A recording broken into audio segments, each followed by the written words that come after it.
Hello everyone. आप सब कैसे हैं? मैं उम्मीद करता हूं कि बहुत अच्छे होंगे और अपनी पढ़ाई को बहुत अच्छे से कर रहे होंगे। मैं Akash Kumar Bhadana ICT virtual classroom में आपका बहुत बहुत स्वागत करता हूं मेरे प्यारे बच्चों। हमारी बुक है पृथ्वी हमारा आवास। उसी में हम चैप्टर नंबर 4 पढ़ चुके हैं। आज चैप्टर नंबर 5 की हमारी बारी है और इस गर्मियों की छुट्टियों के बाद आपका नया सेशन है। मान लीजिए नया क्लास है और क्योंकि एक बड़ा गैप होता है बीच में, तो अब कितने लोगों ने ऐसा है कि छुट्टी के बीच में इस छुट्टी के समय को अच्छा यूटिलाइज किया है? कितने बच्चों ने रिवीजन कराया? हाथ खड़ा करें। मतलब बच्चे बहुत कम हाथ खड़ा कर रहे हैं, एक दो बच्चे बस। आप कह रहे होंगे सर छुट्टी मिली थी, कम से कम खेलने कूदने के लिए मिली थी, आप कह रहे पढ़ो, है ना? चलिए, भले ही हमें छुट्टी खेलने कूदने के लिए मिली होती है, पर हमें अपना थोड़ा सा पढ़ाई का भी फोकस करना होता है। 1 घंटा भी पढ़े तो भी बहुत होता है हमारे लिए। चलिए, तो आई होप कि आप लोगों ने बहुत अच्छे से अपनी जो आपको छुट्टी मिली थी, आपने उनको बहुत अच्छे से एंजॉय किया होगा, बढ़िया से अच्छे गए होंगे घूमने फिरने के लिए, कुछ नया अनुभव आप लोगों ने सीखा होगा, किया होगा। ठीक है, तो बेटा हम चैप्टर नंबर 4 तक हम लोग पढ़ चुके थे। इसमें क्लियर है? क्योंकि मैंने आपको ज्योग्राफी ही जो आपकी बुक है आपकी प्रारंभ की थी अप्रैल सेशन में, उसी के बाद से मैं कंटिन्यू कर रहा था इसको। तो आज इसी का हम लोग चैप्टर नंबर 5 को पढ़ रहे हैं। तो इसमें ध्यान दीजिए, कोई इतना ऐसा नहीं कि कोई बहुत ज्यादा कठिन टॉपिक है, बड़ा सरल टॉपिक है, बस समझने की थोड़ी सी हमको आवश्यकता है। टॉपिक है पृथ्वी के प्रमुख परिमंडल। क्या है? पृथ्वी के प्रमुख परिमंडल को हम लोग पढ़ेंगे कि कौन कौन से पृथ्वी के प्रमुख परिमंडल।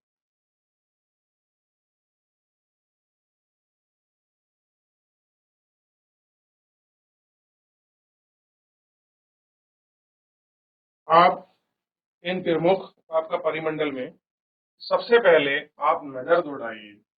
ये जो प्रमुख परिमंडल है, इनमें सबसे पहले देखेंगे, जैसा कि आप पहले अध्याय में पढ़ चुके हैं कि पृथ्वी एकमात्र ऐसा ग्रह है जहां जीवन है, मानव जीवन रह सकता है, क्योंकि जीवन के लिए आवश्यक तत्व, देखिए पहले भी बताया कि पृथ्वी पर ही क्या है, मानव का जीवन संभव है। तो अगर पूछ लिया जाए, सबसे पहला क्वेश्चन आप मुझे बताइए, हमारे टोटल कितने ग्रह हैं? 8 ग्रह हैं कि 9 ग्रह हैं? बताइए, ये आपके लिए क्वेश्चन है। तो जितने भी हमारे ग्रह हैं, उन सभी ग्रहों में से पृथ्वी एकमात्र यानी कि अर्थ ऐसा प्लेनेट है जिसपे क्या है, हमारा जीवन आपका संभव है।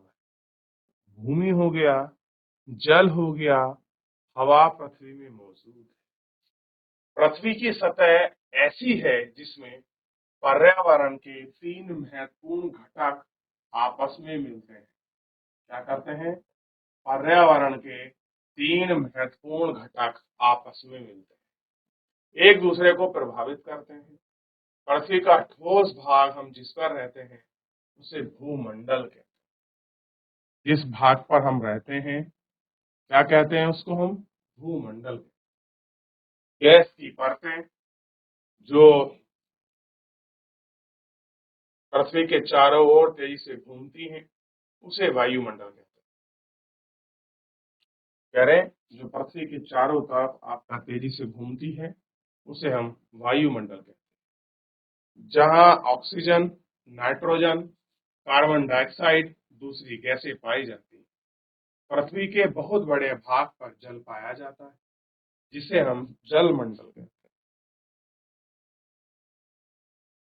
पृथ्वी की क्या बोलते हैं, बहुत बड़े क्षेत्र पर हम आपको क्या मिलता है, हमें जल मिलता है, जिसको हम आपका जलमंडल कहते हैं। जलमंडल में जल की सभी अवस्थाएं जैसे बर्फ, जल, जलवाष्प सम्मिलित है। कैसी हैं? जलवाष्प आपका सम्मिलित है।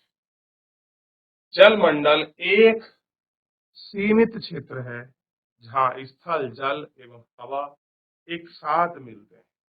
ध्यान दीजिए, ऐसा स्थान जहां पर स्थल यानी कि हमारी जमीन, हमारा जल और हमारा हवा यानी कि तीनों कंपोनेंट आपस में मिल जाएं, वो कहाँ है?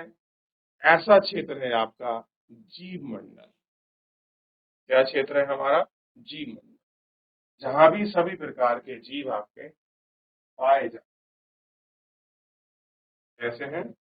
जो सभी प्रकार के जो जीव हैं वो आपका पाए जाते। अब है आपका भूमंडल।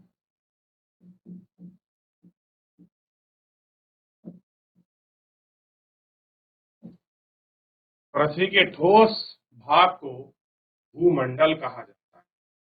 यह भूपर्पटी की चट्टानों तथा मिट्टी की पतली परतों का बना होता है। कैसा होता है? भूपर्पटी की चट्टानों और पतली मिट्टी की परत का आपका बना होता है, जिसमें जमीन के लिए पोषक तत्व पाए जाते हैं। क्या पाए जाते हैं जिसमें? आपका पोषक तत्व जो है आपका बेसिकली पाए जाते हैं। पृथ्वी की सतह के दो मुख्य भागों में बांटा जाता है। स्थलीय भागों को महाद्वीप और जलीय भागों को आपका महासागरीय बेसिन के नाम से जाना जाता है। विश्व के सभी महासागर आपस में एक दूसरे से जुड़े हैं। विश्व के मानचित्रों को देखिए, क्या सभी स्थल भाग के एक दूसरे को आपस में जोड़ते हैं। समुद्रीय जल का तल सभी जगह एक समान होता है। कह रहे जो समुद्रीय लेवल है, जो तल है, उसका जल है कैसा है? एक समान होता है। ठीक है, क्या को देखना। एक स्थल की ऊंचाई समुद्र तल की ऊंचाई में मापा जाता है, जिसे शून्य माना जाता है।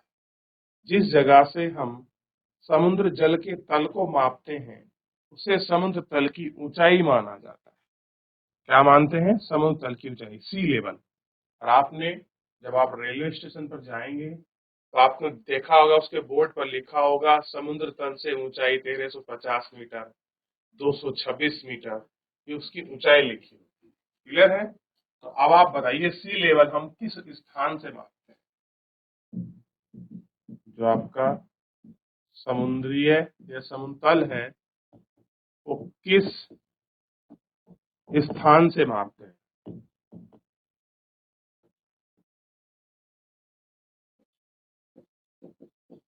से मापते हैं या नापते हैं। चलिए, कौन सी जगह है वो जहां से हम सी लेवल मापते हैं? चलिए, तो यहाँ तक जितना हमने पढ़ा है, पहले किसी का कोई डाउट, कोई क्वेरी हो किसी बच्चे की, बेटा पूछ लीजिए, फिर आगे बढ़ेंगे।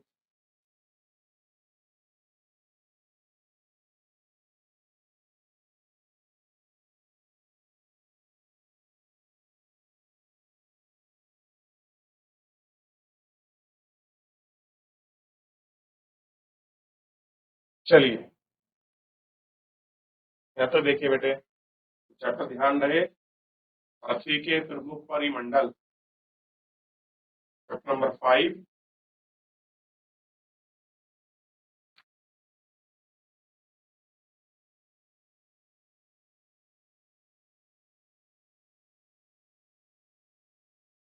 हो गया बेटा? किसी का कोई डाउट, किसी की कोई क्वेरी यहाँ तक, किसी बच्चे की बेटा?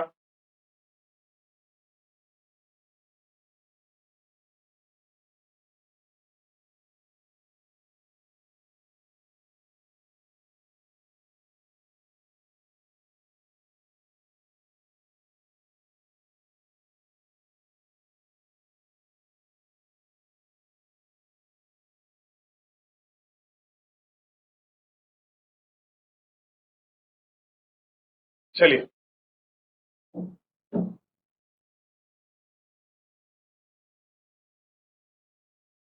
अब देखिए, अब इसे नोट कर कर लिखिए सभी बच्चे। जिन बच्चों को नहीं पता है, वैसे पता भी होगा बहुत सारे बच्चों को, लेकिन नहीं पता है बहुत उन बच्चों में। विश्व का सबसे ऊंचा शिखर, शिखर का मतलब होता है पर्वत, कौन सा है? ध्यान रखिए, उसका नाम है माउंट एवरेस्ट। क्या है? Mount Everest. कितना है इसकी ऊंचाई? 8,848 मीटर। चलिए लिखिए सभी बच्चे इसको कि विश्व की सबसे ऊंची शिखर या पर्वत कौन सा है। उसका नाम है माउंट एवरेस्ट पर्वत। लिखिए बेटा, क्या लिखेंगे? माउंट एवरेस्ट पर्वत को हम लोग आपका लिखेंगे कि सबसे ऊंची जो शिखर है वो कौन सी है? Mount Everest.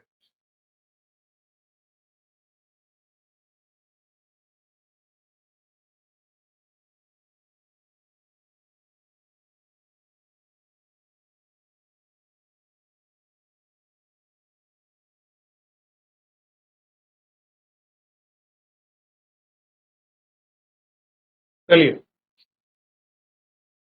देख लिया। तो विश्व का सबसे ऊंचा शिखर माउंट एवरेस्ट पर्वत जो आपका नेपाल में पड़ता है, इतना आपको ध्यान होना चाहिए। विश्व का सबसे गहरा भाग प्रशांत महासागर में है। अगला देख लीजिए, अगर आप सबसे गहरा भाग देखोगे तो विश्व में सबसे गहरा भाग कौन सा है? तो महासागर में है मैरियाना गर्त।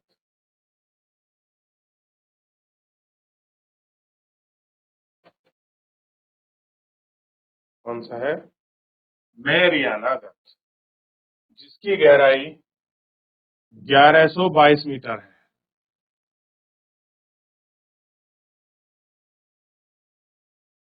कितनी है? 1122 मीटर। याद रहेगा? क्या आपने कभी कल्पना की है कि समुद्र की गहराई पृथ्वी के सबसे ऊंचे भाग में इतनी अधिक क्यों हो सकती है? क्या कह रहे हैं? समुद्र की गहराई पृथ्वी के सबसे ऊंचे भाग से इतनी अधिक क्यों हो सकती है? अब देखिए, यहाँ कितना है? 8,848 मीटर। ये कहता है ऊंचा पर्वत है, जबकि 11,022 मीटर कैसा है? गहरा है। यानी कि अगर मैरियाना गर्त के अंदर पूरा आपका माउंट एवरेस्ट को डुबा दिया जाए, उसके बाद भी बच जाएगा। समझ रहे हो आप? तो कितना गहरा है आप सोचिए। तो इन दोनों पॉइंटों को लिखिए, सबसे ऊंचा पर्वत माउंट एवरेस्ट और विश्व का सबसे गहरा भाग प्रशांत महासागर में। ये मैंने गोल करके लिखा है और इसलिए मैंने स्टार लगा दिया है माउंट एवरेस्ट। ये बात दूसरा सबसे मतलब माउंट एवरेस्ट तो क्या हो गया बच्चों? ध्यान दीजिए, माउंट एवरेस्ट हो गया ऊंचा और सबसे गहरा पॉइंट कौन सा हो गया? मैरियाना गर्त, यानी कि मैरियाना ट्रेंच।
देखो, अब थोड़ा सा, अब आपको क्या करना है, मैं कुछ एक चित्र दिखाने वाला हूँ आप सब लोगों को। उसमें मैं कुछ चीजें बताऊंगा, वो आपको नोट करना। ठीक है? अब देखो, ये है हमारा बच्चों, ध्यान देना बेटा, ये है विश्व का मानचित्र। क्या है? विश्व का मानचित्र। थोड़ा सा बड़ा कर लेते हैं। ठीक है? अब देखो, मैं इसमें कुछ महाद्वीपों के नाम लिखूंगा। आपको इस तरीके से 1, 2, 3, 4 करके आपको जो है उन महाद्वीपों के नाम आपको लिखने। क्लियर है? चलिए, सबसे पहले एक नंबर पर लिखिए एशिया महाद्वीप। इसको मैंने एक नंबर दे दिया, एशिया महाद्वीप। लिखिए एशिया महाद्वीप।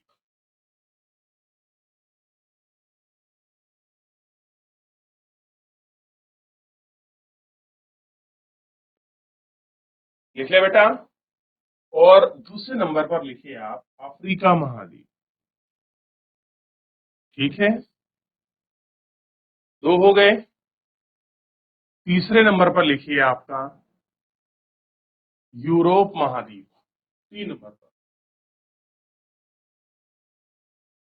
और बेटा 4 नंबर पर आप सभी लिखेंगे ऑस्ट्रेलिया महाद्वीप। तो एशिया, अफ्रीका, यूरोप और ऑस्ट्रेलिया, ये हो गए आपके 4 महाद्वीप। आराम से लिखेंगे, जल्दबाजी कुछ नहीं है। और बेटा 5वें नंबर पर लिखेंगे उत्तरी अमेरिका, और 6 नंबर पर लिखेंगे दक्षिणी अमेरिका, और 7th नंबर पर लिखेंगे अंटार्कटिका। ये 7 महाद्वीपों के नाम लिखिए।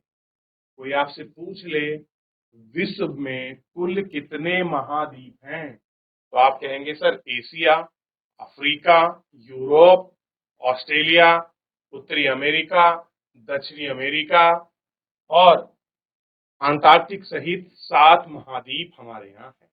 तो कितने महाद्वीप है बेटा? 7 कॉन्टिनेंटल है। आप इनको लिखें।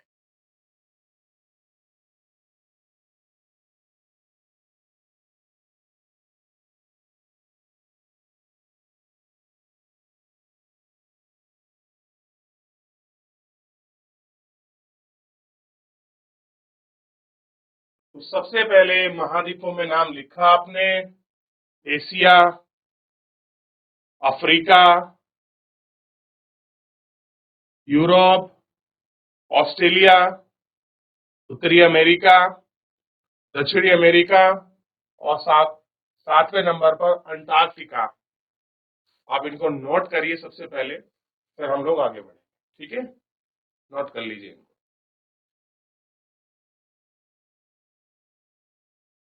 जैसे ही नोट हो जाए आगे बढ़ जाइए। क्लियर है? यकीन मानिए, जो मैं आपको लिखा रहा हूं ना, अगर बच्चा 12वीं कर ले तो भी वो 7 महाद्वीप नहीं ढूंढ सकता। बहुत सारे बच्चे ऐसे भी हैं, इसलिए मैं आपसे कह रहा हूं आप इनको नोट कर लीजिए। तो इतना आपका क्लियर हो गया।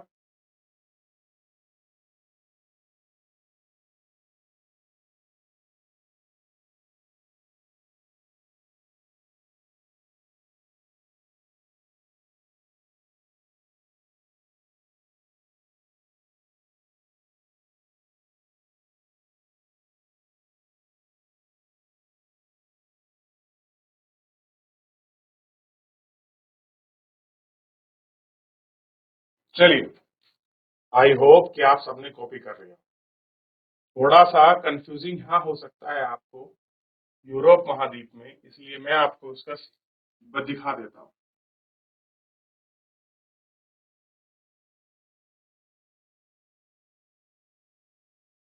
ये अगर आप सीमा अच्छे से देख लेंगे तो ये आपका यूरोप महाद्वीप है। देख लीजिए, एटलस पर्वत जो है आपका यूरोप और एशिया के बीच आपका प्राकृतिक सीमा बनाता है, यूराल पर्वत। और उधर एटलस आपको दिखाई देगा जो आपका अफ्रीका महाद्वीप में सहारा डेजर्ट के ऊपर है। यह है आपका यूरोप और अफ्रीका के बीच आपका प्राकृतिक सीमा बनाता है। और अफ्रीका और यूरोप के बीच एक सागर है जिसको कहते हैं मेडिटेरियन सी, यानी कि भूमध्य सागर। क्या कहते हैं? भूमध्य सागर। तो आप इसको देख सकते हैं बेटा कि यूरोप कितना बड़ा है, कैसे आपको दिखाई।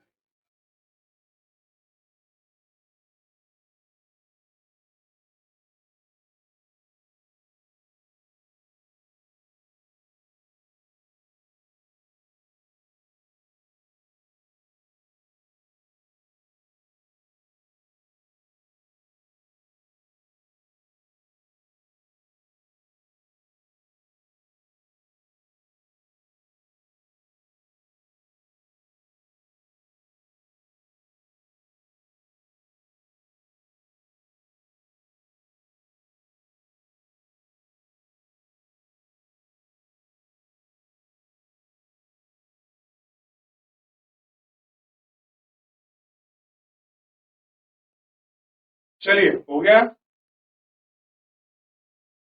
ये सारे कॉन्टिनेंटल आपने देख लिए, क्लियर है। अब थोड़ा सा इसमें आगे बढ़िए।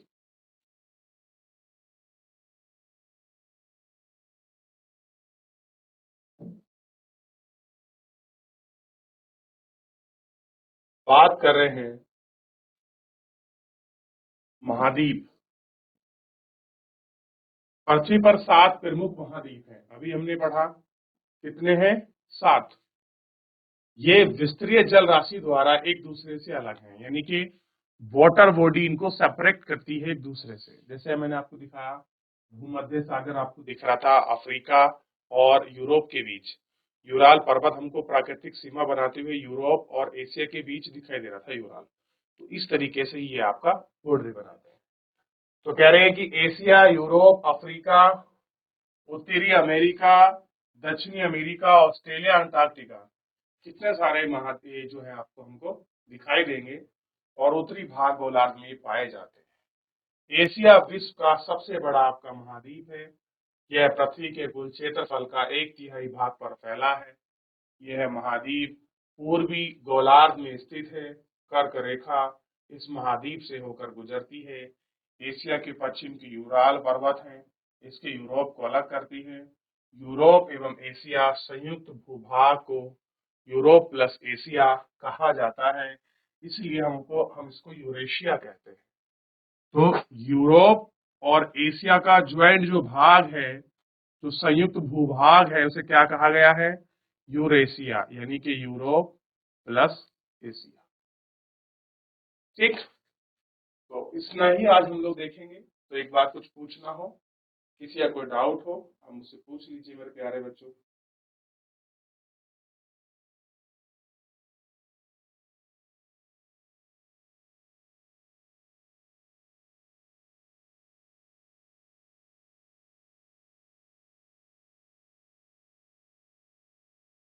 तो मेरे प्यारे बच्चों, फिलहाल आज के इस लेक्चर में इतना ही। मिलते हैं नेक्स्ट लेक्चर में, आगे कंटिन्यू करेंगे। तब तक एक बार पूरे महाद्वीप को अपने ऑफिस में या अपने क्लास में, अपने स्कूल में जो आपके बर्ड मैप बनी होंगी, उनमें आप ये सारे महाद्वीपों को ढूंढने का प्रयास कीजिए ग्लोब में। तो कल मिलते हैं, धन्यवाद।